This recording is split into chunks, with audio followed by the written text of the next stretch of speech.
I only want to race there if I think that the car is right and the team are right, and that I would fit into it. That my position in it would be useful. I mean, having said that thing about I might get some use as a from a press aspect. I don't want to be there as the idiot, who then is so much slower than the other drivers or whatever, or that they don't really want in the car. I mean, I only want to do it if it all works out. And there just wasn't a drive this year. I would have liked. I was a bit spoiled last year because I had a drive in the 956 Porsche, and that is so good. The thought of getting into something that felt less good. Mm-hmm. I didn't want to do it. Do I detect sort of a doubt when you talk about yourself as a driver? Oh yeah. Do you doubt your ability? Oh yes, but I think I doubt my ability in most things. I mean, it's that feeling that it's the same with music. Really, it was a drummer that you think, well, I'm not really that good, but I've been lucky because I've been in Pink Floyd. And so that's what's very good for one, to work with other people, because it teaches you that actually they suffer from the same doubts and so on. I appreciate it. How did your book wind up? No, it's unfinished. It was sort of, we were rushing for a deadline, and then after a lot of discussion decided to hang on for a bit longer and do some sort of slightly more elaborate things. It's a giant pain in the ass, the whole process, isn't it? Well, I have to say it's been 70% really good fun and 30% pain in the ass. Well, there's also that feeling that you're creating something that's entirely yours. That's nice. Yeah. I've actually enjoyed a lot of it, and it's been great fun talking to some of the sort of the old folk. Ah. The people, guys who were, the one particular guy who was in the band before it happened. Mm-hmm. A guy called Bob Close, who was terrific. Is this one of the Abdabs or exactly. T-Set or one of those bands? Yeah. Do people react to you differently because now they might talk because I've seen him on and off all the way through, but actually he was he's very sort of well balanced. Interesting. And he was great. Well, he was great. It was a really up moment, really. Yeah, it must be like a giant reunion of everybody. Like meeting somebody at a college reunion or something. Yeah, it's a bit like that. Well, I'm curious. My book is sort of encyclopedic in scope, in that it goes from 66, 67 to today. Right. And I contend that psychedelia's gotten a bad rap from critics, in that when punk happened, the critics said, okay, we can see where this came from. Louie Louie and La Bamba led to the Stooges led to Blitzkrieg Bop, led to Nirvana. Right. And psychedelia, we're led to believe, stopped in San Francisco in 68. And I've never bought that was the high point or the beginning. And I think that it really did continue and evolve. And obviously, I think Pink Floyd evolved for 2/3 or 3/4 of the whole thing. Right. I'm wondering how you think, did you see the bands fitting into, a genre, a style of music that continues? Or do you see it in a place like that? No. I suppose my view would be that psychedelia, in inverted commas, sort of being unclear quite what it means or what it is, right, was absolutely necessary for us because it was our launch pad. Mm-hmm. We couldn't, I don't think would have ever cracked it without that. Mm-hmm. At the time we started, what there really was in England anyway was the sort of rhythm and blues revival with, of all the various versions of that, with all the Clapton, the initial Cream, Led Zeppelin, Yardbirds, all of that. Sure, the whole blues thing, yeah. Which we possibly were sort of interested in, but never really had the abilities along those sort of lines. Mm-hmm. And in fact, if there hadn't been that sort of whole business of Summer of Love, psychedelia, underground, all the rest of it, I don't think we'd have ever sort of got past the starting point. I've read statements you've made to that effect, that what punk and psychedelic rock had in common was that, chops and playing wasn't particularly important to either one of them. It was the emotion and the spirit. Yes, I think that's absolutely true. I mean, whether it's emotion, spirit, or whether it's a sort of, or, to put it crudely, a light show, mm-hmm. I mean, it was about a sort of slightly different approach to the music and how it was sort of being done. Wasn't it also about no rules, though? I mean, you know. Well, I wouldn't say no rules, but different rules.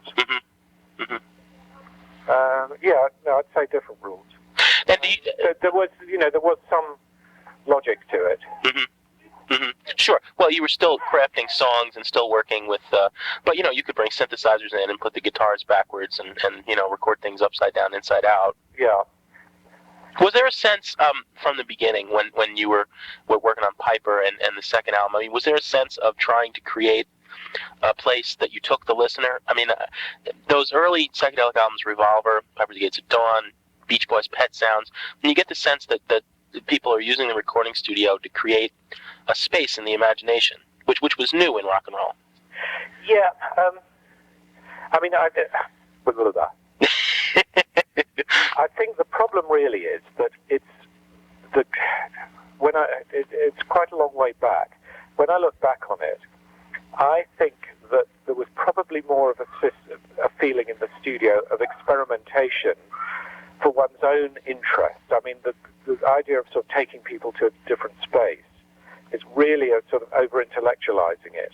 I mean, I think of the Beatles, so I think of the Byrds, but 5 Miles High, right. Roll Star, things like that. Absolutely gorgeous songs. Yeah. By a sort of country band who discovered psychedelia at the right time. Right. And I just think we were all sort of fascinated with the development of recording and the sounds being made, rather than actually sort of setting the goal of taking the listener to some new. I mean, I suppose it's a sort of philosophical thing. Most bands, I think, record for their own satisfaction. I mean, of course, everyone wants to sell 1 million records or possibly more, but they don't. I don't think anyone goes into the studio thinking, let's make something nice for the listener. They think, let's make something nice for ourselves. Right. You know what I mean? I mean, I think the importance of that is that people are always assuming that somehow there's a sort of guru element where the really clever rock people know what the public want. Right. And I think that's very, very rare. I mean, I think there are a few people who work like that, but the majority simply please themselves, and on a good day, that's what other people like, and they happen to be able to, be in tune with their public. I hear you. Well, actually, I mean, I think that what the psychedelic bands of 95 or 67 had in common is a sort of playful approach to the recording studio. The place is a playground. We're going to go in. We're going to have fun. Yes, absolutely. Let's try this. Let's try that. I mean, the other thing is that was significant about that attitude in 67 was that it was a very new, up until then, most of the work was done by session players. Right. And was done in an afternoon. I mean, I think we all have the Beatles to thank for changing history in that respect. Right. But they made so much money for the record company. The record company suddenly said, hang on, we don't need to do it in one afternoon. It doesn't matter if they take a week. So after the Beatles and some of the stuff that they tried, when you guys go in and do something like The End of Bike, these stodgy engineers, these 50-year-old guys in the white coats that we've all read about at Abbey Road, they're not even shocked anymore, right? I mean, they let you do it. Most of them have been sort of cut their teeth on the Beatles. In fact, we specifically, Norman Smith was the Beatles engineer, who then became our producer. Right. And that was very much, I think, EMI's thinking that, this was all part of the same approach. Right. But now so at what point do you think the psychedelic impulse ended and Pink Floyd went off its own way? Well, I suppose really after Piper, because I think,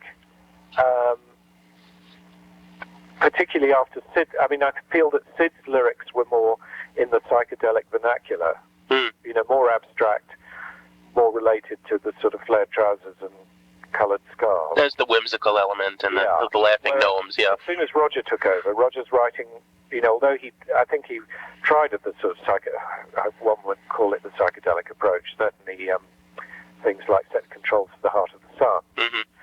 Basically, there was a sort of move towards what eventually became Dark Side, which was a much more inward-looking, perhaps a more sort of austere view of the world, rather than the sort of rose-tinted, Sure. crinkle-cut glasses.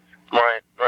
But still, that the interaction between the band members and in the studio and live, something like Live at Pompeii, Right. there's still an effort by Pink Floyd to create, what Brian Eno calls, the cinema of the imagination, Right. to get kind of highbrow about it. I mean, I think that there's a common trait in guitar bands today, or some of the rave music, something like the Orb, and Adam Hart Mother, and the stuff that you guys did. Yeah. No, I mean, I think we were still improvising right up, more or less, to Dark Side. I mean, certainly, even Atom Heart Mother was a sort of extended piece before it was orchestrated and became extremely regimented and quite beyond any sort of improvisation. Right. And funnily enough, I mean, for what it's worth, I think we still look back fondly on that and would like to be able to have more of that element in what we do today. I mean, I think even the very last record we did, Division Bell, probably was a freer record than the one before that. Well, not probably at all, definitely was. And, I think the concept of playing on stage and having some freedom is still something we look upon as being a good thing, Right. rather than a bad thing. Right. So there were certainly elements of the whole thing.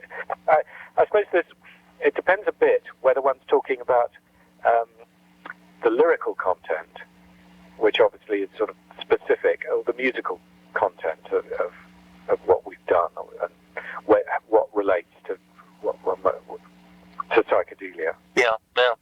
There's more of a thread probably running through the music than there is through the lyrics, because Roger was always marching towards, say, The Wall or The Final Cut, which were very specific social commentary. Right. And pretty sort of remote from psychedelia, but there's always been a sort of interest in the recording tricks that, in a way, are very much psychedelic. Even up, you could even say that, the last record with Roger, Final Cut, without doubt, is full of sort of that sort of play stuff in terms of techniques and sound tricks. I suppose it's that rigidity that bothers me when that came in, because even an album like Animals, it's still so wide open to interpretation that the listener brings his or her own experience to the record. Yeah. Whereas by the final cut, you're following this libretto, and Roger's absolutely. telling you, complete with stage cues. Yes. And I mean, that's kind of where I lost it. I saw you guys do The Wall in Nassau Coliseum, and I enjoyed it, but I wanted to see Animals and Wish You Were Here, Well, I mean, without doubt, The Wall was the most rigid piece of staging that's probably ever been done, or will, but in some ways will be done. But I think, from our point of view, one would probably say we were absolutely thrilled with it, but it's not an avenue we'd particularly wish to go down again. Right, it's an accomplishment. Same way that Atom Heart Mother was sort of interesting, but it almost certainly revealed to us something we didn't particularly wish to do. That's valid. Well, let me ask you this. Now I know that people outside, especially writers who tackle Pink Floyd, tend to be prone towards this kind of romantic notion of what a band is. Okay, and maybe my notions of how even Dark Side, and certainly the stuff before that is overblown. But I look at Live at Pompeii and I see these four guys interacting and feeding off each other. I mean, not particularly like you're giving each other high fives after every solo or anything, but then I mean, my criticism of what I saw in Chicago and basically post Wall has been that it could really be anybody up there. You don't know how many people there are on stage, and there's Beach Boys singing on The Wall, and there's backing people playing, and that something has been lost that was special between four people interacting. I mean, do you buy any of that, or is that a load of crap? No, I'd buy that absolutely. I think you're right about Pompeii. I think we'd all agree that Dark Side was probably the sort of final flowering of the genuine group epic. And after that, it sort of lurched towards, Roger taking more control, and it being more of a sort of, one man band, or at least a pecking order was established after that. What I think Dave and I feel particularly, or Dave, Rick and myself feel, was that we this is, I mean, I'm assuming you're writing a book. This is not a sort of an interview. Right. No. This is philosophical questions. Right. So, well, I say that because this is not particularly something I'd care to put into print as an article. Big headline, Nick disses Roger, right? But it's this. It's that we felt that we probably made a mistake on the last tour, that what happened on the 87-88 tour was that we very much needed to establish, that we still existed. We wanted the strength of the extra musicians. Mm-hmm. And we used the 4 or 5 blokes who we got on with very well, and we had a great tour. Right. I think we were surprised at the success of it, and felt that we owed them as well, and that they'd given everything they could, and so on and so forth. So on the last tour, we took them all on board again, and then found ourselves playing a lot of earlier material where they were actually unnecessary. And consequently, we actually screwed ourselves slightly by having too many people on stage with not enough to do. And that what we actually enjoyed was the bits where we were maybe going back to the 3 of us playing, with, obviously with Guy to supply the bass and so on. Right. And I think, to some extent, some of that feeling can be rediscovered. Do you get that? I mean, does it still a kick for you if you're in a room with those 3 guys to play? Absolutely. I mean, and I think that was the kickoff for the Division Bell. That actually it did feel like that. We just sat up in the studio and started playing together, and we actually found that we came up with stuff that I don't think we could have done with anyone else. Right, right.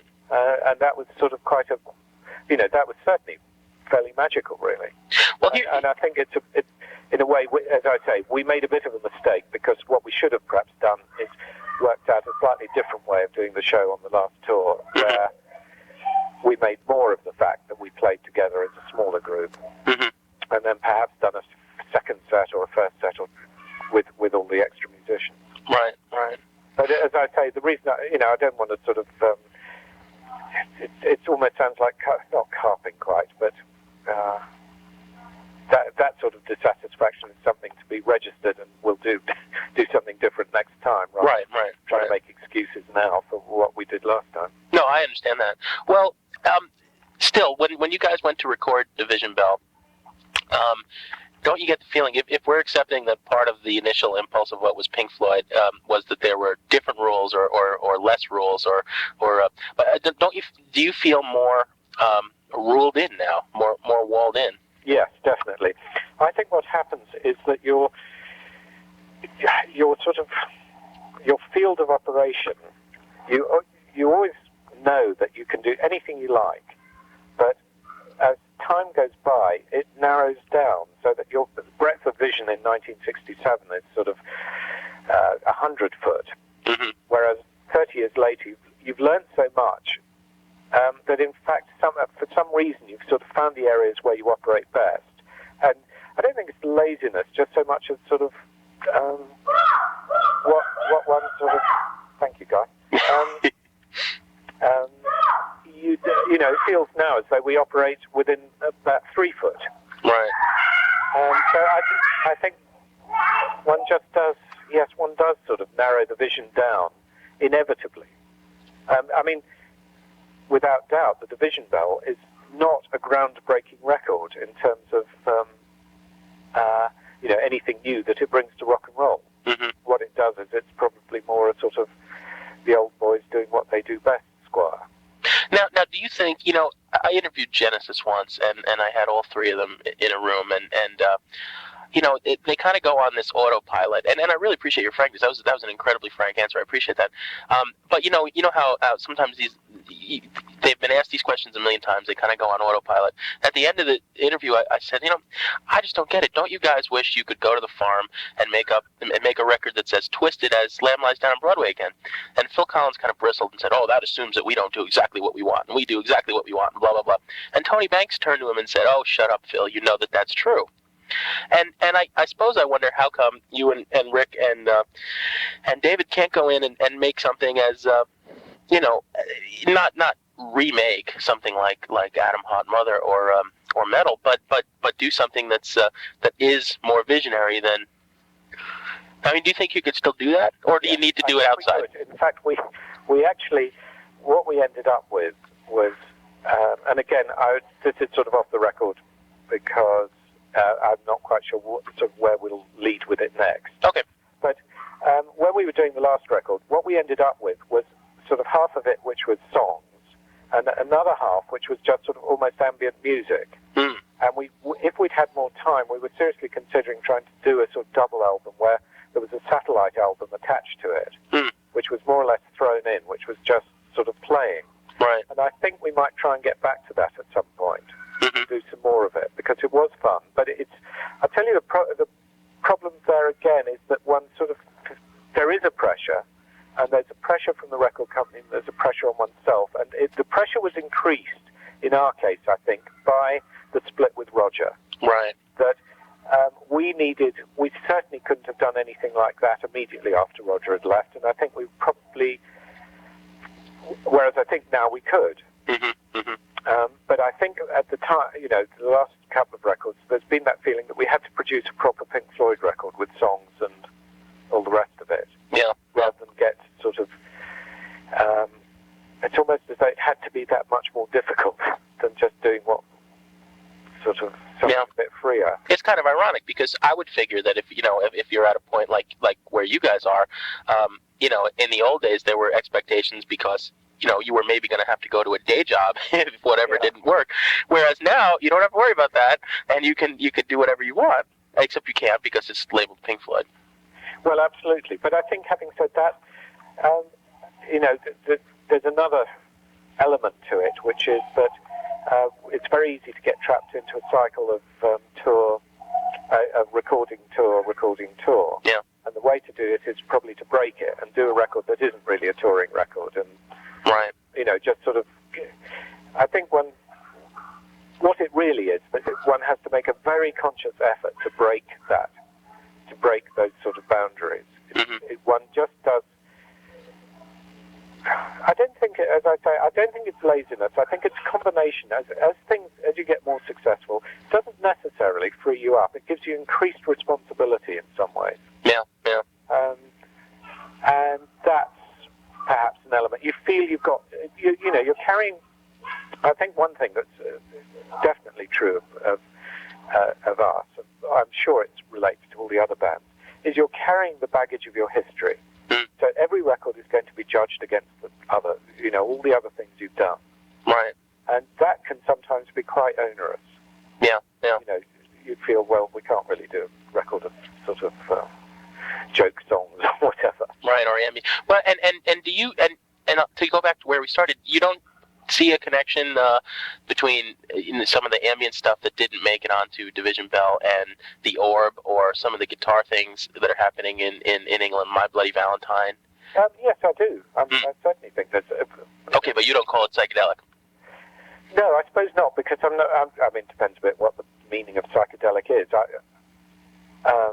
Psychedelic has become a sort of phrase that really relates to a 60s sort of idea of LSD, I suppose. Yeah, I suppose I'm trying to reclaim it from that. Yeah.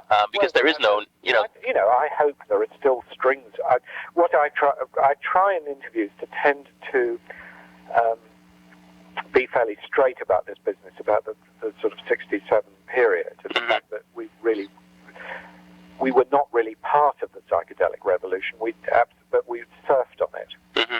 And it was absolutely invaluable to us, but we probably, I feel we used it rather than genuinely played a part in it. Right. I mean, we played a part because we became a sort of element of it.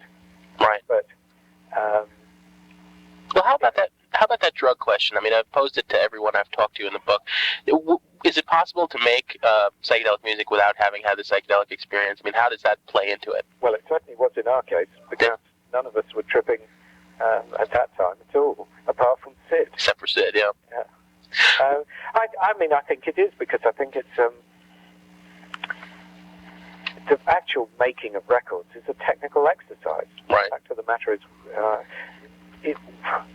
you certainly can't do it while you're tripping, and you certainly, I think, a lot of the best sounds were devised by the most the dullest people in some ways. I mean, there were engineers at Abbey Road who were enormously clever and devised all sorts of weirdnesses without beyond a Marlborough. Right. Marlborough and a glass of beer. How about this Sid question? I think that it's extremely hard for writers to tackle Floyd without getting completely florid and melodramatic about Sid. And I mean, I myself have written the Floyd chapter like twice already, because you just find yourself falling into these cliches because they've been written a million times, and I guess it's such a good story that you're stuck with it forever. But I mean, how do you feel about that whole thing? I mean, you've read the books and the articles, and every damn one of them goes into the romantic notion of the genius who burned out and blah, blah, blah. Well, yes. How do I feel about it? It's very difficult. I mean, I suppose one feels it's a combination of things. First of all, there's an element of guilt because maybe we should have saved him and we didn't know how to. We were, extraordinarily naive about drugs generally and about what was happening and what was happening to Sid. And it's just like the James Dean thing, really. If he had survived and carried on, who knows? It might have been absolutely dreadful. Yeah. But what about your book? How do you cover the Sid thing? And what have people gotten wrong? Because I'm sure that... I think it's not that people have got things wrong. It's just that no one knows for sure what really happened. I mean, no one has definitively ever said this was a drug casualty. Yeah. Or this was anything else. I mean, the real thing is what could we have done about it? I suppose that's really one of the major elements. Could we have saved the day? Could we have somehow worked with Sid in a way that would have prevented him going so badly off the rails? Yeah. And I suppose that's, from my point of view, that's the issue that exercises me the most, is, what really we're not just talking about four lovable mop tops, we're really talking about a bunch of crazed individuals who were so busy pursuing their own ends that they weren't even capable of looking after each other. Well, that's being hard on yourselves, though, too. I mean, what were you guys, 22? Yes, but we thought we were quite bright. We'd all come from university or university-style education. Right. And this was meant to be a sort of new middle-class view of the world of music. Right. Rather than coming off the railways. This wasn't Elvis and, poor boys making good. No, you were the Trogs. There's no... Right. Right. What, though, you could make a case, and I think it's wrong. I think if you really look at Roger's lyrics, he's really talking about different issues, individualism and so on. But you could make a case that all of Floyd's best stuff was inspired by this guy who parted ways with you after the first couple of years. The themes of lunacy that run through Dark Side and the themes of shutting yourself off from the world and the wall, and even little stuff here and there like If on Adam Hart Mother. I mean, if somebody were to say, you guys milked the pal who went crazy idea for all it was worth. Well, I wouldn't sort of go along with that. I feel that Sid had sort of surfaced now and again, and certainly Shine On was related to that. Yeah. But it wasn't. I think Shine On in particular got sort of switched to that after Sid made his appearance. It was sort of quite often the focus of the record. I think until the sort of later things, like The Wall or Final Cut, the focus of a record was never engineered at the beginning of the recording. Something like Dark Side was not devised in toto and then made. Mm-hmm. We started work on it and then started sort of, kicking it into the shape it then took. Right. Do you see what I mean? Sure. That it wasn't sort of, it wasn't, the catalyst was not the story that it then became. Right. And I feel that although there is Sid plays an important part, I think particularly with Roger's writing, a lot more of it is personal rather than about Sid. Mm-hmm. And the madness and so on is much more to do with Roger's vision of madness than the vision of Sid's madness. You know, we have this idea in romantic poetry of the crazy person as truth speaker, you know, or Dostoevsky's idiot. Yeah. You know, it's a very romantic idea that either children or the slightly, you know, deranged people are the ones that I mean, do you think? And I mean, to me, if you look objectively, if you look with a punk's eyes at Pink Floyd's story, it's a damn shame that this guy fried his brains early on, made one good album, and then disappeared. And all the rest has sort of been, you know, romantic bullshit. Do you buy that at all? I mean, I would be bothered. I suppose I would be bothered that I always had to read that in every story. So, run me past it again. You mean that? Yeah, sorry. Just say that again. You know, a sort of sense of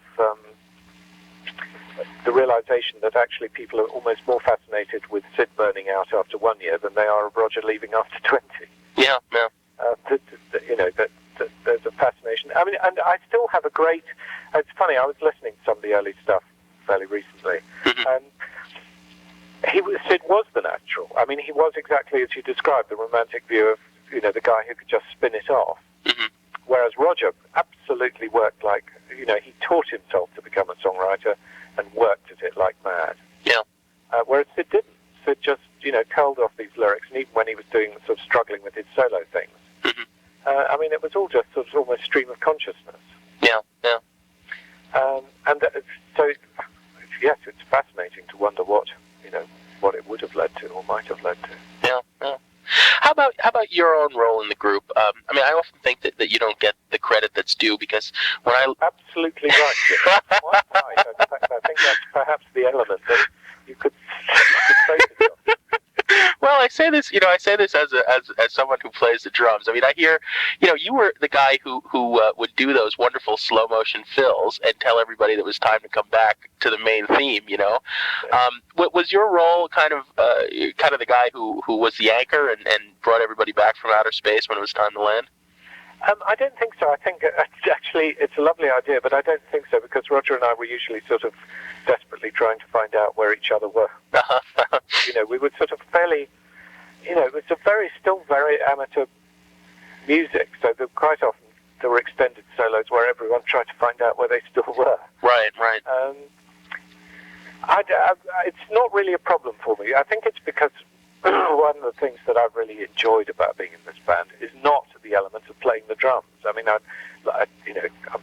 like doing that, but actually I like all the sort of other elements that particularly this band have been involved in. You know, I like messing about with film and lights and bits of graphics, and I just like the sort of whole, I suppose, the sort of multimedia element of Pink Floyd as much as the music. Yeah.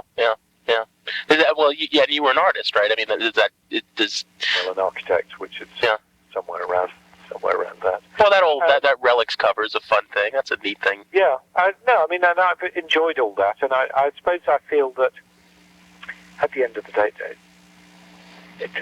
the whole business of who gets credit for doing what is one of the most divisive things within a band, and it's inevitable that the people who will always get not necessarily the most credit, but are the most interesting are the front. You know, the writers, the guitar players, right? The people standing at the front, and that's so be it. That's fine. Well, this is, you know, I mean, traditionally, the drummer, besides just keeping the time, is also something of a facilitator and a peacemaker. You know, because you're not really the creative force, but you can, you know, help the creative forces get along with each other. Yes, I think that's true, and it would be interesting to do some sort of research into whether that's... I mean, I'm very interested in the business of the makeup of bands anyway. The bands seem to need various different characters in order to function properly. Most of them are mad, but they need different sorts of madnesses for it to work. It's interesting what you say, because one immediately thinks of Charlie Watts and Ringo as perhaps the best known. Right. Certainly the sort of roles they played. And there's other models. I mean, Keith Moon certainly wouldn't fit into that, but well, except the interesting thing, you could sort of try and fit him in a bit. That he was certainly the clown of the band, and probably in that respect, it took the pressure off. John Bonham, not really.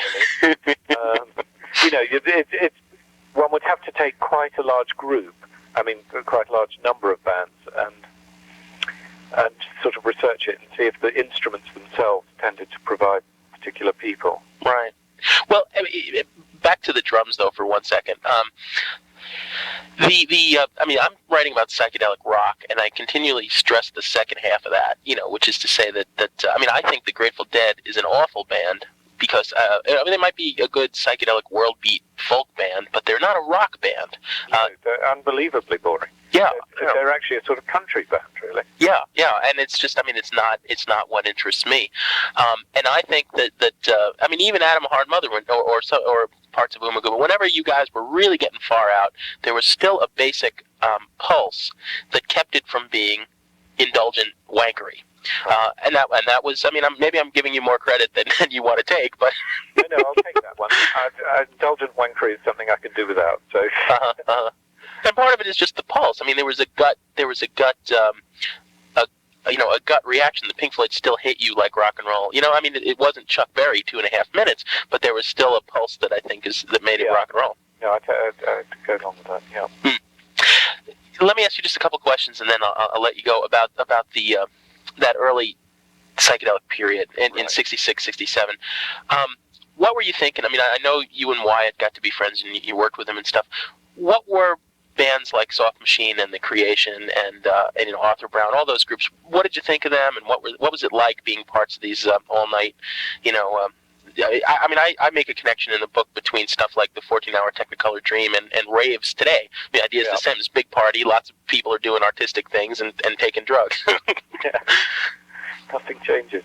Yeah. Well, I suppose the answer is it was fun, because certainly people like the Soft Machine became sort of really quite good friends. You felt that you were part of this particular world, whereas I think before that we'd not really ever known any other bands well enough to feel that we were actually part of the industry. Mm-hmm. We felt like sort of outsiders.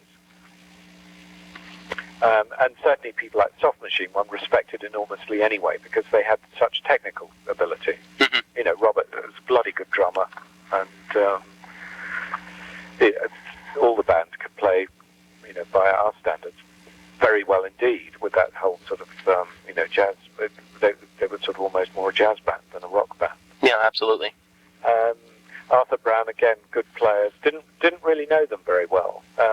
Got to know the Move better, but the Move, again, were nothing to do really with psychedelia. They just happened to be there at the right time. Yeah, I've always read that they were much more, They were straight sort of, straight ahead rock outfit who picked up on psychedelia and had a song that involved the word flowers. Yeah. And that was it. And they were great, really. They were very good blokes, but had, I suppose, philosophically, had no idea of what might have been involved with it. Right. I think we weren't involved, but philosophically we at least understood. What about bands like Tomorrow and The Sin that spun off into Yes and Emerson, Lake and Palmer and that whole progressive wing that Pink Floyd was occasionally wrongly lumped in with? What did you think of the kind of floridness that started coming up after King Crimson?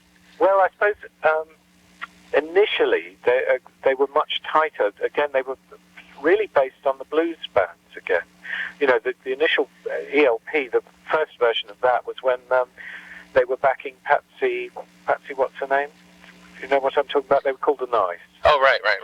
And there was a black girl singer who they worked with. And, it was straightforward. In fact, it was a four-piece band. But it was really just the blues band with a keyboard player who was a particularly good showman. Right. And then it sort of, everything became bigger and grander, and, everyone used words like concept albums and rock opera and all the rest of it. Right. And it sort of got really rather out of control. But you see that coming out of initially coming out of the blues thing? Yeah, I think so. Yeah. I think so. Yeah. And you guys were saved from that because... Well, really, by Sid is the answer, because Sid was a songwriter. Most of that blues business was to do with people who weren't really songwriters. And you could just, I mean, most of them had a repertoire of really classic blues pieces. Yeah. You know, and then wrote their own versions of things, or, you know, arrangements. But you look at an early Cream record, I mean, it's a straightforward R&B record. Right. Yeah, that's an interesting point. All right. Well, listen. I think that's sort of perhaps peculiar to England, but it's certainly worth looking at from your point of view, just because if you look at all those 10 years after, you know, all the bands that were playing the Fillmore in '67 that came from England were all bloody sort of blues guitar player people. Right. You know, just thinking about it as I talk, I'm thinking, you know, 10 years after Alvin Lee. Well, I think the most psychedelic American bands were the least successful. When you look at the Velvet Underground, whose first album I think was certainly, and it would take 15 years before they'd be influential, and the 13th Floor Elevators, with the whole Rocky era, who had their own Syd Barrett, you know. I mean, for what it's worth, what we were dumbfounded by was when we came over in '67 to play at the Fillmore. Right. We'd heard all these names, you know, these very exotic names of these American psychedelic bands, half of whom turned out to be bubblegum bands, and the other half were country bands. Right. You know, we were astonished at what we actually ended up hearing, which was, you know, sort of virtually bluegrass music in some cases, or, you know, teeny music in others. I agree with you. I mean, that whole San Francisco scene is pretty, I mean, it's jug bands is all they are. Yes, right. Yeah, well. Well, what would you know? I mean, there are certain rock critics. There's a school of rock criticism, like the Dave Marsh criticism, that would say that almost charged the English psychedelic bands with racism. You know, there's no blues in your music, therefore you must be racist. There's no black in your music. You know, it's a reactionary kind of school of American criticism. I think is basically out of style today, especially since hip hop and rave and stuff have broken down those notions. You know. Yeah. I don't know. I suppose it's certainly not deliberate racism, and I think it's anti-wankery, is what it is. Yes, it's interesting that it is such a white school of music, but I think it may be to do with the fact that it's. I mean, I've always sort of seen it as the fact that most black musicians would consider it rather sort of stilted. And that's sort of, I don't know, that it's... Well, you have examples if you dig. I mean, somebody like Arthur Lee in Love, and certainly Hendrix. But I mean, I think Hendrix's strength was as a synthesist, that he brought in the blues, and he brought in soul music, and he brought in, you know, free jazz, and kind of merged it with psychedelic rock. Yes, absolutely. I mean, Hendrix, I must say, was sort of seminal, I think. Who's actually very important, the whole thing, in linking so much of that. And actually, Robert Christgau called him a psychedelic Uncle Tom. You know, that it's a famous diss that these utopian visions that he talked about were all well and good, but Sly Stone was talking about riots in the streets and how come you weren't focusing on politics, which I think is very short-sighted. Oh, absolutely. And I mean, I think basically, at the end of the day, you have to judge rock musicians on their music, not on the lyrics, really. Right. And sort of, what was I going to say about that? Because I think that's very unfair. I mean, I was going to make a point there, and I was going to try and explain why I thought it was unfair. But I've forgotten. Okay. I'll have to come back better. Well, let me ask you another theoretical question here. One of the things that's interesting about the whole psychedelic English period is the openness to people who are different.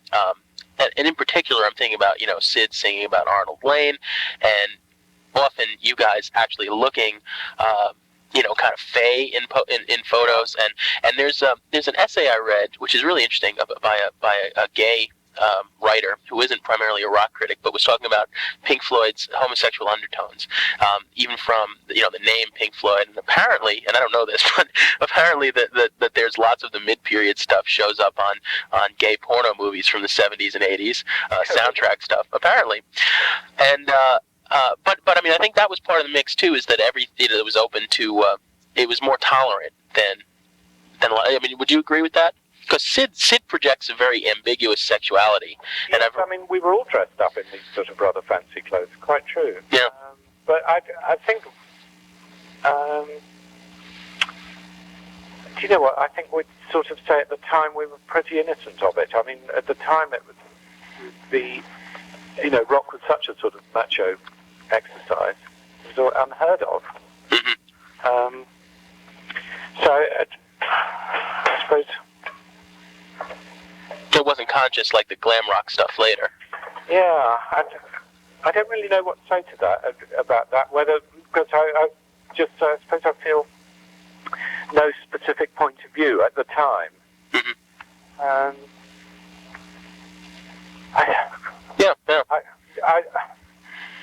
I'm thinking about it, and I'm thinking we were still very much steeped in the idea that being a rock star involved lots of, fine women and song. Mm-hmm. And it didn't matter how you... perhaps, it's like the long hair that it actually was almost a male enhancer rather than a... I don't think we ever really sort of thought very, very hard about it at the time.